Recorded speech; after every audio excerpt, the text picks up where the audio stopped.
Soren Kierkegaard, Chapter 3. Recent studies have attempted to make a great deal of Kierkegaard's physical deformity as a hunchback. Richard Magnusson has devoted 2 volumes to the mystery of Kierkegaard's appearance, concluding from his findings that his hunchback was that same, quote, thorn in the flesh, close quote, of which Kierkegaard speaks so eloquently and which has given rise to so many other speculations. Theodor Haecker, the German Catholic expert on Kierkegaard, based a recent and rather verbose study on these quote-unquote findings, exploiting them metaphysically as a God-given cross to be borne by the Danish writer. We wonder.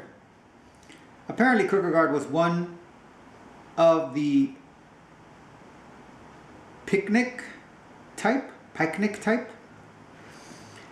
and the effort of a hunchback upon his mind would lend a piquant touch to his psychological profile.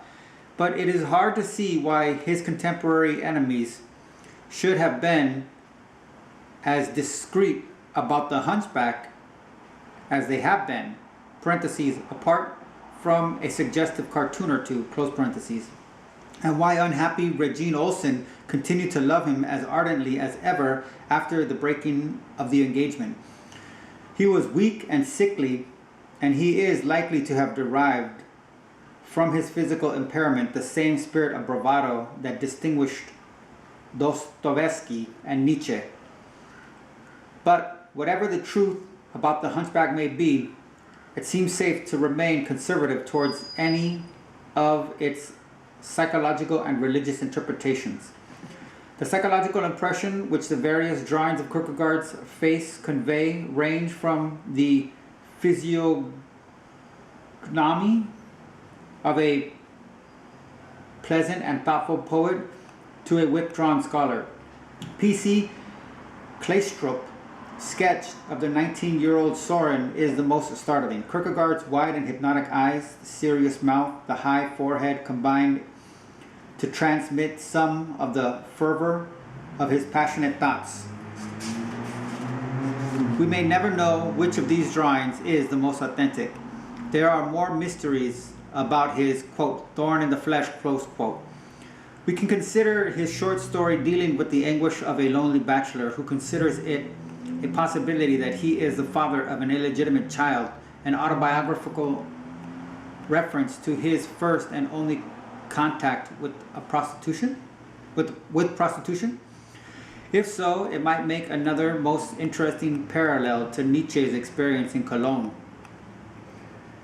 Was the unrelieved self-reproach of the story's sad hero the same, quote, thorn in the flesh, close quote?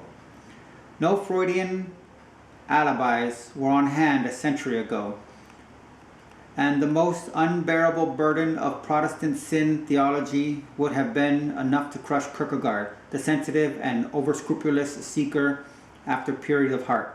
Could it have been that such an incident, if it were true at all, reconciled him first to the confessions of his father and then to his own divine father?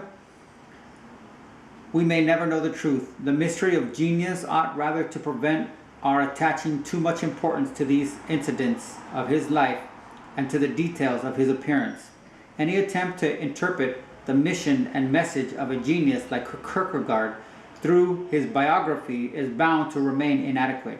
His religious message is universal, and the ways of the spirit are beyond and above the categories of psychology.